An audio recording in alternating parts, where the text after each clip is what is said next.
പുസ്തകം 9-ാം അധ്യായം.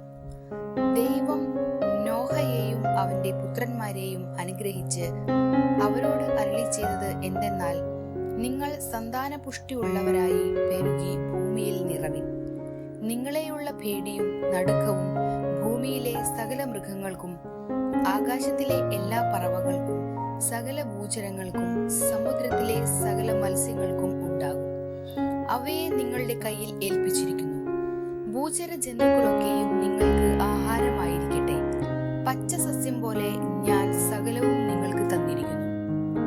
പ്രാണനായിരിക്കുന്ന രക്തത്തോടുകൂടെ മാത്രം നിങ്ങൾ മാംസം തിന്നരുത്. നിങ്ങളുടെ പ്രാണനായിരിക്കുന്ന നിങ്ങളുടെ രക്തത്തിന് ഞാൻ പകരം ചോദിക്കും. സകല മൃഗത്തോടും മനുഷ്യനോടും ചോദിക്കും.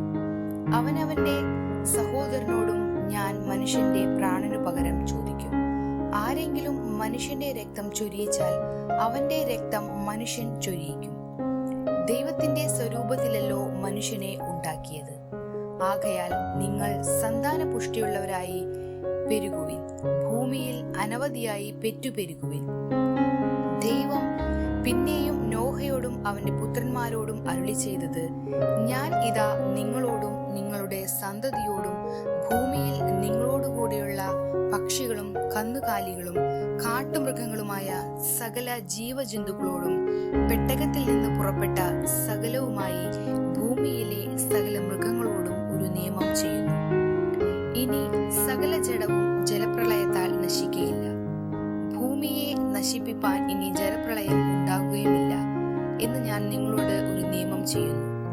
പിന്നെയും ദൈവം അരുളി ചെയ്തത്, ഞാനും നിങ്ങളും നിങ്ങളോടുകൂടെയുള്ള സകല ജീവജന്തുക്കളും തമ്മിൽ തലമുറയോളം സദാകാലത്തേക്കും ചെയ്യുന്ന നിയമത്തിന്റെ അടയാളം ആവിത്.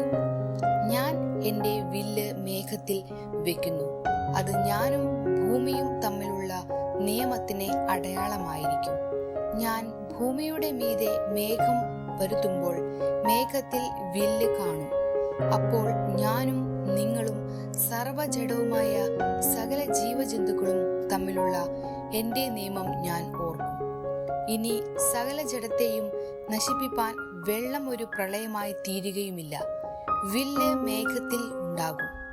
ദൈവവും ഭൂമിയിലെ സർവ്വജഡവുമായ സകല ജീവികളും തമ്മിൽ എന്നേക്കുമുള്ള നിയമം ഓർക്കേണ്ടതിന് ഞാൻ അതിനെ നോക്കും.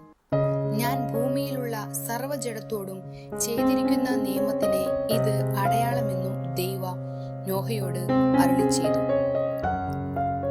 പെട്ടകത്തിൽ നിന്ന് പുറപ്പെട്ടവരായ നോഹയുടെ പുത്രന്മാർ ഷേമും ഹാമും യാഫെത്തും ആയിരുന്നു. ഹാം എന്നവനോ കനാന്റെ പിതാവ്. ഇവർ മൂവരും നോഹയുടെ പുത്രന്മാർ. അവരെ കൊണ്ട് ഭൂമിയൊക്കെയും നിറഞ്ഞു. നോഹ കൃഷി ചെയ്യുവാൻ തുടങ്ങി. ഒരു മുന്തിരിത്തോട്ടം നട്ടുണ്ടാക്കി. അവൻ അതിലെ വീഞ്ഞു കുടിച്ചു ലഹരി പിടിച്ചു തന്റെ കൂടാരത്തിൽ വസ്ത്രം നീങ്ങി കിടന്നു. കനാന്റെ പിതാവായ ഹാം പിതാവിന്റെ നഗ്നത കണ്ട് വെളിയിൽ ചെന്ന് തന്റെ 2 സഹോദരന്മാരെയും അറിയിച്ചു. ഷേമും യാഫെത്തും ഒരു വസ്ത്രമെടുത്ത് ഇരുവരുടെയും തോളിലിട്ട് വിമുഖരായി ചെന്നു പിതാവിന്റെ നഗ്നത മറച്ചു. അവരുടെ മുഖം തിരിഞ്ഞിരുന്നതുകൊണ്ട് അവർ പിതാവിന്റെ നഗ്നത കണ്ടില്ല. നോഹ ലഹരി വിട്ടുണർന്നപ്പോൾ തന്റെ ഇളയ മകൻ ചെയ്തത് അറിഞ്ഞു. അപ്പോൾ അവൻ, കനാൻ ശപിക്കപ്പെട്ടവൻ, അവൻ തന്റെ സഹോദരന്മാർക്ക് അധമദാസനായി തീരുമെന്ന് പറഞ്ഞു. ഷേമിന്റെ ദൈവമായ യഹോവ സ്തുതിക്കപ്പെട്ടവൻ, കനാൻ അവരുടെ ദാസനാകും. ദൈവം യാഫെത്തിനെ വർദ്ധിപ്പിക്കട്ടെ. അവൻ ഷേമിന്റെ കൂടാരങ്ങളിൽ വസിക്കും. കനാൻ അവരുടെ ദാസനാകും എന്ന് പറഞ്ഞു. ജലപ്രളയത്തിന്റെ ശേഷം നോഹ 350 സംവത്സരം ജീവിച്ചിരുന്നു. നോഹയുടെ ആയുഷ്കാലം ആകെ 950 സംവത്സരമായിരുന്നു. പിന്നെ അവൻ മരിച്ചു.